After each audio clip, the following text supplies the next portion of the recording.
주님께서 우리에게 베풀어 주신 그 귀한 은혜 기억하고 감사하며 늘 주님의 길을 따라가기를 다짐하는 저와 여러분이 되었으면 좋겠습니다. 한국에 온 외국인들이 제일 먼저 배우는 말이 뭔지 아십니까? 다 잘하시네요. 빨리빨리라고 합니다. 그만큼 한국인들의 삶 속에는 이 빨리빨리 문화가 깊숙이 자리 잡고 있습니다. 일본인이 쓴 어떤 책에 보면은 한국인을 고문하는 10가지 방법이라는 내용이 있는데요. 그 중에서 몇 개만 소개를 해보면 이런 게 있습니다. 첫째, 인터넷 속도를 거북이처럼 느리게 한다. 둘째, 버스가 완전히 멈출 때까지 자리에서 일어나지 못하게 하고 앉아서 기다리라고 한다. 셋째, 엘리베이터 닫기 버튼을 못 누르게 한다. 넷째, 택배를 일주일이 지나서 도착하게 한다. 공통점이 뭔지 아시겠습니까? 네, 느린 겁니다. 특별히 느린 거를 참고 기다리는 겁니다. 빨리빨리에 익숙한 우리 한국인들은 이렇게 느린 것, 그리고 그 느린 것을 참고 기다리는 것을 정말 하기 어려워합니다. 요즘 유튜브를 볼 때도 정속도를 보는 사람이 별로 없다고 합니다. 다 1.5배속, 2배속하고 심지어 3배속으로 보다가 그나마 재미가 없으면 바로 넘겨버린다고 합니다. 음식 배달도 도착 예정 시간이 30분이 넘으면 주문하기를 포기한다고 합니다. 그만큼 빨리빨리 문화가 가득한 우리 한국 사회에서 뭔가를 기다린다라고 하는 것은 참으로 어려운 일입니다. 그런데 생활에서는 이렇게 빨리빨리가 유익하지만 인생에서는 사실 빨리빨리보다 참고 기다리는 것이 훨씬 유익합니다. 왜냐하면 우리 삶에는 인내와 기다림이 필요한 경우가 훨씬 많기 때문입니다. 단적인 예로 공부나 운동을만 보아도 알 수 있습니다. 빨리빨리 해서 거둔 결과가 더 잘 나올까요? 아니면 오랜 시간 꾸준한 시간과 노력을 들인 결과가 더 잘 나올까요? 여러분들도 다 경험해봐서 아실 것입니다. 운동도 하루 이틀 해서 갑자기 실력이 향상되지 않습니다. 공부도 하루 이틀 반짝한다고 실력이 확 늘지 않습니다. 공부든 운동이든 삶의 여러 부분들도 오랜 시간 꾸준한 시간과 노력이 들어가야 귀한 열매를 맺는 경우가 훨씬 많습니다. 이처럼 인내와 기다림이 유익한 것을 알면서도 사람들이 인내하지 못하고 기다리지 못하는 것은 참고 기다리는 것이 나에게 유익을 준다고 믿지 못하기 때문입니다. 만약 참고 기다리면 반드시 이건 나한테 유익이 될 거야 라고 믿는다면 사람들은 참고 기다릴 텐데, 참고 기다려봤자 뭐 얼마나 유익하겠어, 차라리 지금 빨리 하는 게 나아 라고 하면서 참고 기다리는 것을 믿지 못하니까 기다리지 못하는 겁니다. 그런 점에서 인내와 기다림이라는 것은 어떻게 보면 믿음의 문제입니다. 분명히 인내와 기다림 끝에 좋은 것을 얻는다는 믿음이 분명하면 우리는 충분히 기다릴 수 있습니다. 오늘 말씀은 인내와 믿음에 대한 내용입니다. 바라긴 오늘 말씀을 함께 살펴보는 동안에 나에게는 하나님에 대한 믿음이 있는지, 그리고 있다면 그 믿음 가운데 하나님의 때를 참고 기다릴 수 있는지 우리 스스로를 돌아보고 하나님의 때를 참고 인내하여 기다리는 성숙하고 지혜로운 성도들이 되시기를 주님의 이름으로 축원합니다. 하박국 선지자는 그가 사는 유다 땅에서 온갖 악을 저지르는 악인들이 하나님께 심판을 받기는커녕 오히려 성공하고 형통하는 것을 보면서 하나님께 분통을 터뜨렸습니다. 하나님, 정말 공의로 세상을 다스리신다면서 어떻게 이런 일이 벌어집니까? 대체 언제까지 이들을 놔두실 겁니까? 하면서 하나님께 항의했습니다. 하박국이 이걸 한두 번 기도한 게 아닙니다. 오랫동안 이 문제를 가지고 하나님께 부르짖어도 하나님이 응답하지 않으시더니 어느 날 드디어 하나님께서 하박국에게 답변을 하셨습니다. 그런데 하나님이 주신 답변은 그 내용이 너무도 충격적이었습니다. 내가 유다의 악을 심판하기 위하여 바벨론을 일으켜 사용하겠다. 이것이 하나님의 답변이었습니다. 이 말에 하박국은 경악했습니다. 악인들을 심판하겠다고 더 악하고 악랄한 바벨론을 심판의 도구로 쓴다는 것은 도저히 이해할 수가 없었습니다. 이 바벨론이야말로 하나님께 심판을 받아 마땅한 존재들인데 그들을 심판의 도구로 쓴다는 말은 마치 하나님께서 이들의 행위가 옳다고 인정해 주시는 것처럼 들렸습니다. 그래서 하박국은 하나님께 다시 한번 분노하며 항의했습니다. 하나님의 선택이 과연 옳은 것입니까? 하나님께서 더 악한 자들을 들어 쓰신다는 것이 웬 말입니까? 하면서 하나님께 거칠게 나아갔습니다. 이후에 하나님의 답을 기다리는 중에 드디어 하나님께 두 번째 답변이 도착합니다. 그것이 바로 오늘 본문의 내용입니다. 하박국은 오늘 본문 1절에서 파수하는 성루에 오르겠다라고 합니다. 성루는 성을 공격하는 적들의 동태를 쉽게 파악하기 위해서 성벽 위에 세워둔 건축물을 말합니다. 하박국이 왜 성루에 오르겠다고 했을까요? 하나님께서 일하시는 것을 가장 먼저 보기 위해서였습니다. 사실 하박국이 이제까지 하나님께 계속 항의하면서 질문했던 것은 하나님의 계획이 자기 마음에 들지 않았기 때문입니다. 하나님이 악인들을 놔두는 것도, 악인들을 빨리 심판하지 않는 것도, 그들을 심판하려고 더 나쁜 바벨론을 데려온다는 것도 전부 마음에 들지 않았습니다. 그래서 계속 하나님께 왜 이렇게 하십니까? 도대체 언제까지 하십니까? 하면서 계속 질문했던 것입니다. 여러분, 우리도 하나님께 따질 게 많죠. 하나님 왜 이렇게 힘들게 합니까? 언제 도와주실 겁니까? 이건 언제까지 계속되는 겁니까? 우리도 내 마음에 안 드는 것들을 놓고 하나님께 따지는 경우가 많습니다. 이제까지 어떻게 보면 하박국이 우리를 대신하여 하나님께 대신 따져줬습니다. 그런데 이제까지 1장까지는 계속해서 하나님께 질문하고 따지던 하박국이 2장에 와서는 더 이상 하나님께 질문하지 않습니다. 왜 그럴까요? 그것은 이제 그에게 필요한 게 하나님께 더 많은 질문을 하는 게 필요한 게 아니라 내가 드린 질문에 대한 하나님의 응답을 들으려면 기다려야 한다는 것을 깨달았기 때문입니다. 이제까지는 자기 안에 계속해서 의문과 질문들이 쏟아져 나왔지만 그거를 계속 쏟아내 봐야 내가 원하는 하나님의 응답을 들으려면 내가 잠잠히 기다리며 하나님께 들어야 되겠구나라는 것을 비로소 깨달은 것입니다. 사랑하는 성도 여러분, 여러분들이 기도할 때 제일 중요한 건 뭐라고 생각하십니까? 아마 예전에 신앙생활하면서 많은 목사님들에게 기도를 배울 때 이런 얘기를 들으셨을 겁니다. 기도는 구체적으로 해야 된다. 그래야 구체적으로 응답받는다. 또는 기도할 때는 간절하게 부르짖어야 한다. 그래야 하나님이 들으신다. 아마 이런 말씀들을 들었을 겁니다. 물론 이런 내용이 틀리지 않습니다. 맞습니다. 하지만 이런 말들에 가려져서 우리가 놓치고 있는 중요한 기도의 핵심이 있습니다. 그건 바로 내가 드린 기도에 대해서 하나님이 뭐라고 하시는지 들어봐야 한다는 겁니다. 기도를 정의하는 여러 표현 중에 기도는 대화다라고 하는 정의가 있습니다. 그 말처럼 기도는 정말 하나님과 나누는 인격적인 교제입니다. 인격적이란 말이 무슨 뜻인지 아십니까? 일방적이지 않다는 말입니다. 그러니까 대화라는 것은 한쪽이 계속 얘기하고 한쪽이 듣기만 하는 것은 대화가 아니죠. 그건 설교라고 합니다.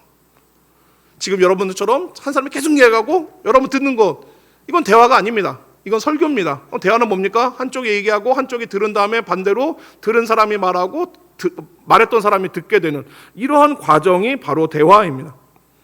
우리의 기도가 하나님과의 대화라고 한다면 하나님과 이런 과정이 일어나야 됩니다.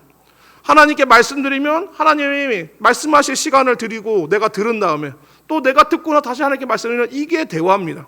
그러나 많은 성도들은 하나님께 기도한다고 하면서 주로 내가 필요한 것, 내가 원하는 것, 내가 속상한 마음 실컷 하나님께 쏟아내고는 하나님이 뭐라고 말씀도 하시기도 전에 바로 이제 기도 다 했다 이러면서 자리를 박차고 일어납니다. 대화 있습니까? 일방적으로 통보한 거죠. 하나님이 정말로 내 기도를 들으신다고 믿는다면, 그리고 또 내가 드린 기도에 응답하신다고 믿는다면 우리는 반드시 내가 드린 기도에 뭐라고 응답하시는지를 듣는 시간이 필요합니다. 그래서 하박국이 질문을 멈췄습니다. 하박국 안에는 여전히 도대체 하나님은 왜 이렇게 하시는지에 대한 의문과 궁금증이 막 폭발적으로 솟아납니다. 계속 물어보고 싶고 뭔가 따지고 싶고 말하고 싶지만 계속 질문만 해서는 하나님의 응답을 들을 수가 없기 때문에 이제 질문을 멈추고 잠잠히 하나님을 기다리고 들어보기로 했습니다. 하나님이 도대체 뭐라고 하시는지, 어떻게 일하시는지를 알고 싶었던 것입니다. 사랑하는 성도 여러분, 하나님께서 여러분에게 응답 주시기를 원하십니까? 그럼 여러분들이 하나님께 기도를 드린 다음에 하나님께서 말씀하실 시간을 드리세요. 기도하고 내 할 말 다 끝난 다음에 바로 이제 자리에서 일어나서 나가버리는 게 아니라 가만히 앉아서 내 마음과 생각을 한번 하나님 앞에 이렇게 열어놓고 기다려 보십시오.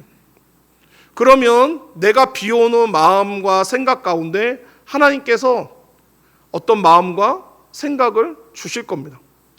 특별히 하나님께서 우리에게 응답하실 때는 이전에 우리가 들었던 또는 읽었던 성경 말씀을 통하여 응답하는 경우가 많습니다. 내가 일부러 그 말씀을 생각하려고 한 게 아닌데 갑자기 섬광처럼 번뜩 내 머릿속에 들어오는 어떤 말씀, 그 말씀을 통해서 우리에게 믿음을 요구하시거나 순종을 원하시거나 우리의 행동의 방향에 대해서 말씀하실 때가 있습니다. 그것이 바로 우리의 기도에 대해서 하나님께서 응답하시는 것입니다. 때론 여러분이 부르던 찬양 또는 어디선가 들려오는 찬양 소리로 그 찬양의 가사의 내용들로 또한 우리 가운데 응답해 주시기도 하십니다. 우리가 이와 같이 하나님 앞에 어떤 일방적인 통보가 아니라 하나님과 주고받는 대화 속에서 우리는 하나님의 응답하심을 들을 수가 있습니다. 그러므로 하나님의 응답을 기다리는 성도 여러분, 하나님 앞에 여러분의 할 말만 쏟아내고 자리를 뜨는 일방적인 통보가 아니라 하나님과 주고받는 대화 가운데 하나님과 더 깊고 친밀한 교제를 나누는 우리 성숙한 믿음의 성도들이 되시기를 축원합니다. 이렇게 하나님의 뜻을 조용히 기다리는 하박국을 향하여 드디어 하나님께서 두 번째 답을 주십니다. 2절 말씀, 여호와께서 내게 대답하여 이르시되 너는 이 묵시를 기록하여 판에 명백히 새기되 달려가면서도 읽을 수 있게 하라. 사실 하박국이 하나님께 드렸던 질문은 1장 17절 말씀이었어요. 1장 17절을 보면은 과연 하나님이 이렇게 하기로 한 게 옳습니까? 라고 한 이 질문에 대해서 하나님이 주신 답은 2절이 아니고 3절입니다. 2절하고 3절이 같이 묶여있는데요. 하나님의 답은 3절에 했어요. 그런데 2절은 뭐냐? 3절을 좀 더 강조하기 위해 먼저 앞에 덧붙은 표현입니다. 먼저 2절에 보면 하나님께서는 이 묵시를 주겠다라고 하면서 이 묵시를 기록하여 판에 새기라 합니다. 여기 나오는 묵시라는 말은 쉽게 말해서 하나님의 계획이라고 이해하시면 됩니다. 하나님은 이제 하박국에게 계획을 알려주시는데 너희가 이 계획을 듣거든 판에 새기라라고 합니다. 그러니까 판이라고 하는 것은 과거에 문서를 기록할 때 사용했던 돌판, 흙판 같은 걸 말합니다. 하나님께서도 모세에게 십계명 줄 때 돌판에 새겨 주셨죠. 왜 돌판에 새겨 주셨을까요? 그냥 불러주지 않고. 사람이 아무리 머리가 좋아도 그냥 머리로 기억한 것은 시간이 지나면서 잊어버릴 수 있지 않습니까? 또 뭔가 뒤엉키면서 왜곡된 기억으로 남을 수도 있습니다. 하지만 그것을 머리로 기억하지 않고 돌판에 새겨두면 어떨까요? 시간이 아무리 흘러도 잊어버리지 않고 왜곡될 일도 없을 것입니다. 그래서 하나님께서 네가 묵시를 받거든 돌판에 명백하게 새겨두라라고 합니다. 하나님이 이제부터 주는 내용은 절대로 바뀌지 않을 거니 절대 바뀌지 않도록 돌판에다가 새기라는 것입니다. 동시에 그 새기는 것은 달려가면서도 알아볼 수 있게 하라라고 그렇게 말씀합니다. 이 말씀은 판에 새기되 커다란 판에 새기라는 뜻으로 생각이 됩니다. 달려가면서 어떻게 볼 수 있겠습니까? 글씨가 작으면 못 볼 텐데요. 큰 판에다가 새겨놓으면 볼 수 있습니다. 여러분 고속도로 다니다 보면 커다란 입간판 보이지 않습니까? 우리가 시속 100km, 150km 달려도 커다란 입간판에 써놓은 글자들은 잘 읽고 지나갑니다. 마찬가지로 하나님은 묵시를 크게 새겨서 모든 사람들이 아무리 빨리 다녀도 볼 수 있게 하라고 하십니다. 이걸 합쳐서 말씀드리면 이런 뜻입니다. 지금부터 내가 알려주는 나의 계획은 절대로 바뀔 일이 없으니 모든 사람들이 알도록 똑똑히 새겨서 전하라 라고 하는 그런 뜻입니다. 그럼 모든 사람에게 똑똑히 전달되기 원하는 하나님의 계획이 무엇인가? 그것이 3절 말씀입니다. 3절 같이 한번 읽겠습니다. 시작. 이 묵시는 정한 때가 있나니 그 종말이 속히 이르겠고 결코 거짓되지 아니하리라. 비록 더딜지라도 기다리라. 지체되지 않고 반드시 응하리라. 아멘. 오늘 3절 말씀의 핵심은 이겁니다. 그 종말이 속히 이를 것이다. 자, 그럼 누구의 종말이 이른 걸까요? 당장 1차적으로만 보면은 이제까지 계속해서 심판하겠다라고 말씀하신 유다의 종말처럼 보입니다.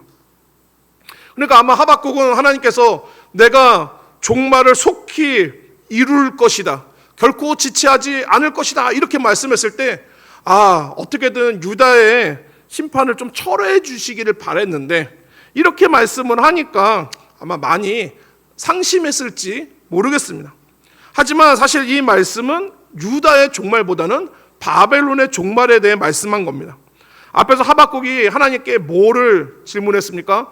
이렇게 악한 바벨론을 사용하는 것이 옳습니까? 라고 하면서 그거에 대해서 물었을 때 그 질문에 대한 답이 3절입니다. 그러니까 하나님은 하박국이 바벨론에 대해서 물은 것에 답해 주신 겁니다. 그러니까 여기서 말씀하는 종말은 바벨론의 종말을 말씀하시는 것으로 보는 것이 더 좋습니다.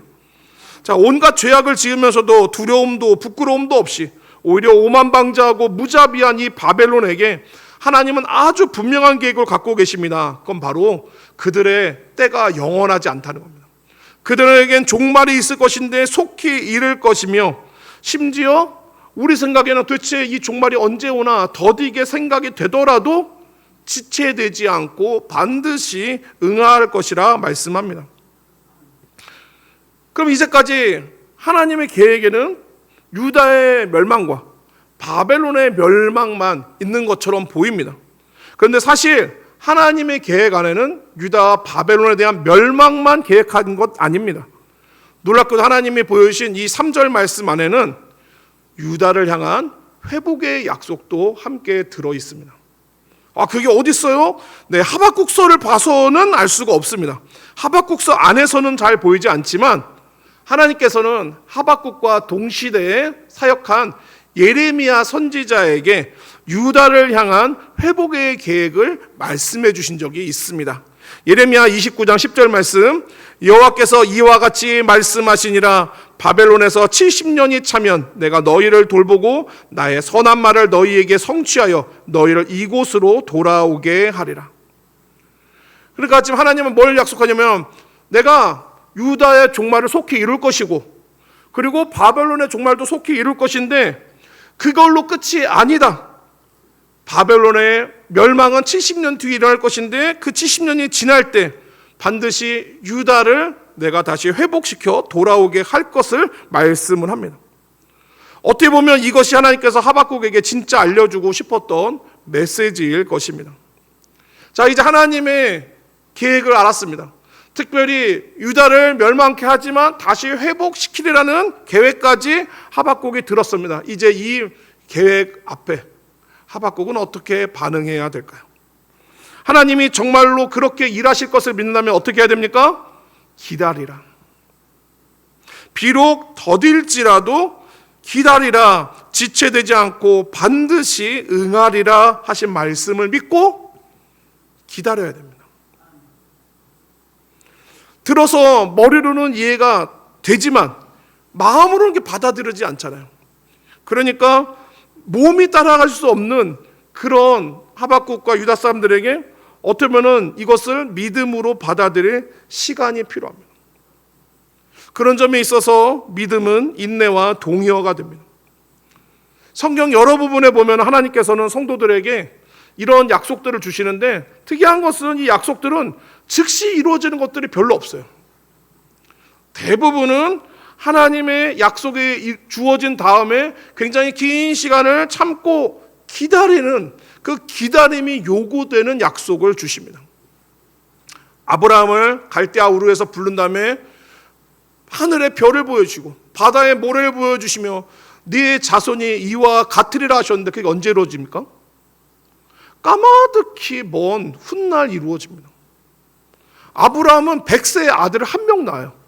물론 중간에 이스마엘이 한 명 있지만 약속의 자녀가 아니니까 이삭만 놓고 보면은 100세 돼서 그 하늘의 별과 바다의 모래같이 많을 것이라 한 자손 달랑 한 명 남습니다. 그리고 조금 지나서 그 한 아들이 두 아들 낳죠. 에서와 야곱. 그러니까 뭐 대가 가도 별로 늘질 않습니다. 물론 430년 지난 다음에 이집트에서 하나님께서 큰 민족을 이루게 하셨지만 그래도 여전히 바다의 모래 같고 또 하늘의 별과 같다 하기에는 부족한 숫자입니다. 그러나 하나님께서는 그 약속을 하신 다음에 아브라함이 믿기를 바랬습니다. 아브라함 믿었고 기다렸습니다. 그래서 결국에는 아브라함은 보지 못했지만 하나님께서는 그 약속을 아브라함에게 이루어 주셨습니다. 다윗도 그렇죠. 다윗도 하나님께서 어린 나이에 머리에 기름 부어 이스라엘의 왕으로 세우셨습니다. 근데 언제 왕 됩니까? 13년이 걸립니다. 13년. 머리에 기름 붓고 바로 내년에 취임한 게 아니라 13년 동안 되기는 되는 건가? 야, 이거 중간에 그러다가 그 전에 사울에게 잡혀 죽는 거 아닌가 하는 긴 시간이 있었습니다. 무엇보다 긴 시간은 바로 우리 구원자 예수님의 오심에 대한 말씀이었습니다. 구원자가 오실 것이다. 메시아가 오셔서 너희를 구원할 것이다. 언제 오십니까? 구약 사람들 기준으로는 보이지도 않는 먼 미래에 일어날 일입니다. 그렇게 참고 기다리는 거지만 그러나 하나님께서 하신 말씀은 지체되지 않고 반드시 응할 것이다 말씀입니다. 그래서 그 믿음 있는 사람들은 뭘 해야 되느냐? 비록 더딜지라도 기다려야 됩니다. 성경에 요구하는 이런 믿음을 가장 잘 보여주는 대표적인 말씀 중에 하나가 야고보서에 나오는 농부의 이야기입니다. 야고보서 5장 7절과 8절 말씀. 그러므로 형제들아 주께서 강림하시기까지 길이 참으라. 보라 농부가 땅에서 나는 귀한 열매를 바라고 길이 참아 이른 비와 늦은 비를 기다리나니 너희도 길이 참고 마음을 굳건하게 하라. 주의 강림이 가까우니라. 농부의 인내는 무엇에 대한 인내입니까? 가을에 대한 기다림입니다. 자, 이제 씨를 뿌려야 되는 봄이 되었습니다. 보통 농부들은 딱 곡식을 바로 거두면 이제 다음에 뿌릴 종자 씨앗만 남겨놓습니다. 근데 이제 씨를 뿌릴 때가 되면 먹을 게 다 떨어져가지고 큰 유혹을 받습니다. 이 종자 씨앗을 먹어버리고 싶은 유혹이요. 당장의 배고픔을 위해서 이것을 먹어버리는 게 더 나을 것 같지만 농부는 절대로 그 종자 씨앗을 먹지 않습니다. 밭에다가 뿌립니다. 왜 그렇습니까? 지금 이 배고픔을 참고 밭에다가 뿌려둬야 가을에 더 많은 이삭으로 돌아올 것을 믿기 때문에 그 종자 씨앗을 먹지 않고 밭에 뿌리는 겁니다. 그러면 믿음으로 그 가을에 거둘 믿음으로 밭에 뿌리면 바로 막 착착착착 싹이 나서 곡식이 이삭을 맺습니까? 아닙니다. 봄에 뿌린 그 씨앗들이 가을이 되기까지 농부는 기나긴 시간들을 기다립니다. 오늘 말씀은 이른 비와 늦은 비도 기다릴 뿐 아니라 봄의 배고픔도 기다려야 되고요. 여름의 무더위도 기다려야 되고요. 중간에 또 온갖 번거로운 일들 해가면서 계속해서 기다림의 끝에 비로소 가을이 되어야 풍성한 수확을 거둘 수 있게 됩니다. 오늘 말씀에서도 하박국은 하나님의 응답을 듣기 위하여 조용히 기다렸습니다. 그렇게 기다리면서 하나님께 듣는 자에게 하나님께서 응답해 주셨습니다. 하나님은 유다에게 어떤 계획이 있는지를 알려주시면서 이렇게 말씀하십니다. 이 묵시는 내가 정해둔 것이다. 나는 유다에 대한 계획이 있다. 멸망하나 회복시킬 것이다. 지체하지 않고 반드시 응할 것이니 비록 더디게 느껴지더라도 기다리라. 그러니 하나님은 말씀하신 때까지 하박국이 그리고 하나님의 백성들이 그리고 우리가 할 일은 무엇입니까? 기다리는 겁니다. 그런데 기다림이라고 하면 많은 분들이 그냥 가만히 있으면 되겠네요.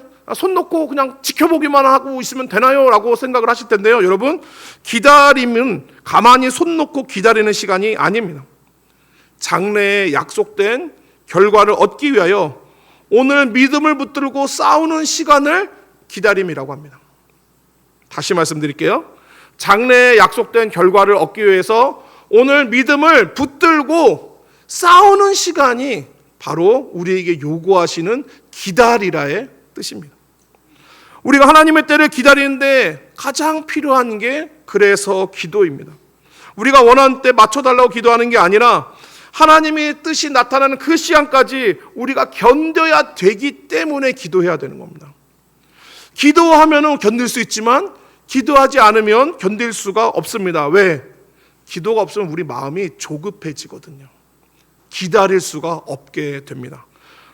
예를 들어서 어떤 두 남녀가 서로 좋아하는 사이인데 남자가 이제 군대에 갔다고 해봅시다.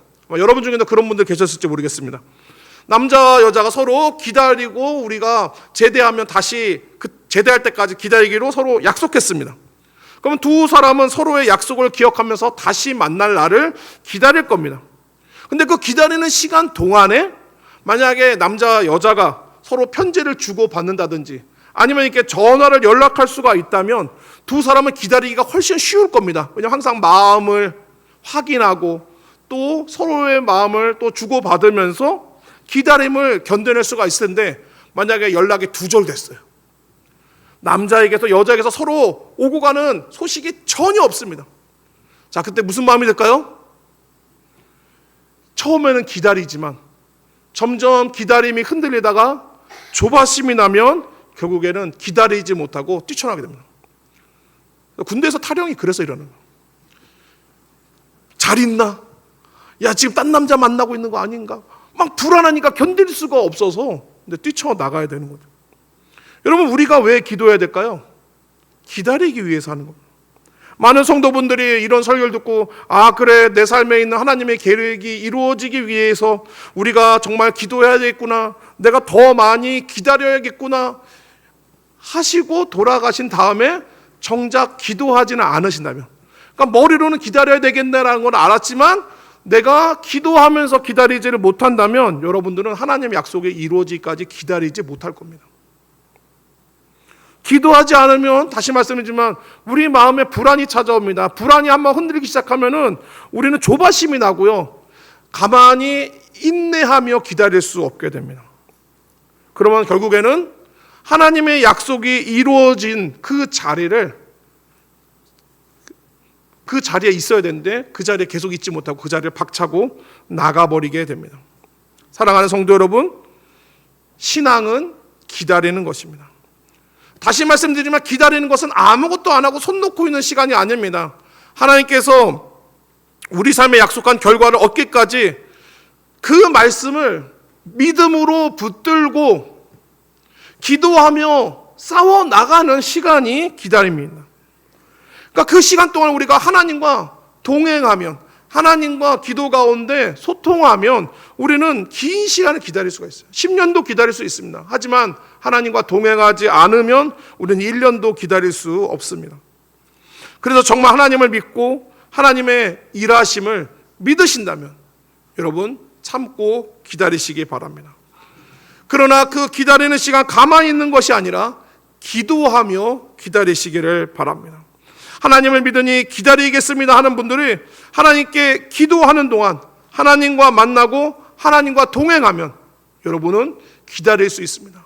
반드시 하나님께서 이루리라 말씀하신 그 놀라운 은혜의 때가 여러분의 인생에 찾아오게 될 줄로 믿습니다. 기도하는 시간 속에서 하나님의 때를 인내하며 기다려 결국 약속의 성취를 맛보는 귀한 믿음의 성도들이 되시기를 주님의 이름으로 축원합니다. 마지막으로 4절을 잠깐만 살펴보고 말씀을 마치려고 합니다. 3절에서 하나님께서 내가 정한 계획이 내가 정한 때에 이룰 것이다. 그러니 너는 믿음으로 기다리라. 반드시 응하리라. 말씀하신 다음에 여기서 끝나지 않고요. 4절의 말씀을 주세요. 4절 말씀. 보라, 그의 마음은 교만하며 그 속에서 정직하지 못하나 의인은 그의 믿음으로 말미암아 살리라. 이 마지막에 나오는 의인은 믿음으로 말미암아 살리라에는 이제 두 가지 뜻이 있습니다. 하나는 의인은 믿음으로 살아야 한다라는 뜻이고요. 또 하나는 의인은 믿음으로 말미암아 살게 될 것이다 라는 뜻입니다. 우리는 보통 이 말씀을 로마서에 있는 말씀으로 많이 이해를 합니다. 행위가 아닌 예수님을 믿음으로 구원받습니다 해서 의인은 믿음으로 살리라 라는 말씀을 듣다 보니 우리는 이 믿음을 예수님을 있는 믿음으로 주로 많이 생각하지만 하박국에 있는 요 원래 표현대로는 무슨 뜻이냐? 의인은 믿음으로 살아야 한다가 맞는 말입니다. 그래서 성도가 의인이 믿음으로 살면 어떤 일이 하는가? 하나님께서 그 믿음 때문에 살게 하십니다. 이게 믿음으로 말미암아 살리다가 갖는 중요한 이중적 의미입니다. 하나님의 계획을 믿고 하나님의 정한 때에 반드시 일할 것을 믿는 사람이 어떻게 살겠습니까? 소망 가운데 인내하며 혼란과 곤란의 때를 기도 가운데 참고 견딤으로 결국엔 하나님이 이루신 결과를 만날 것입니다. 만약에 이 소망이 없었다면, 이 믿음이 없었다면 어땠을까요? 절망 가운데, 좌절 가운데 그는 더 이상 살 소망을 잃어버렸을지 모릅니다. 그러나 하나님이 정한 때가 있으며 반드시 이룰 것이니 참고 기다리라는 이 약속이 있으니 이 믿음 가운데 그가 믿음을 붙드니까, 그리고 믿음 가운데 계속해서 이 믿음 붙들고 기도하는 기다림의 시간을 가지니까 의인은 믿음으로 말미암아 살게 되는 것입니다. 오늘도 이 시간에 유다 사람들처럼 깊은 절망과 또한 고난 중에 있는 성도 여러분, 여러분의 지금의 삶이 끝이 아니라 여러분의 삶에는 보이지 않는 하나님의 놀라운 계획이 있다는 사실을 믿으시기를 바랍니다. 하나님께서는 그 계획을 지금 일하고 계십니다. 비록 우리 눈에 보이지 않아서 도대체 하나님 그 일이 이루어지는 것입니까? 라고 의문이 되지만, 그러나 우리가 하박국처럼 잠잠히 하나님의 응답을 기다리면 하나님께서 우리 가운데 말씀해 주실 거예요. 내가 이 일을 지체하지 아니하고 이루리라. 비록 더딜지라도 기다리라. 그러니 오늘 우리의 삶에 이 절망과 고난을 내 삶의 전부라고 단정 짓지 말고 정한 때가 있으니 그때를 지체하지 않고 반드시 이루리라 약속하신 주님을 믿으며 인내하며 기도하면서 이 고난과 절망의 때를 이겨나가는, 그래서 승리하는 우리 귀한 믿음의 성도들 되시기를 주님의 이름으로 축원합니다.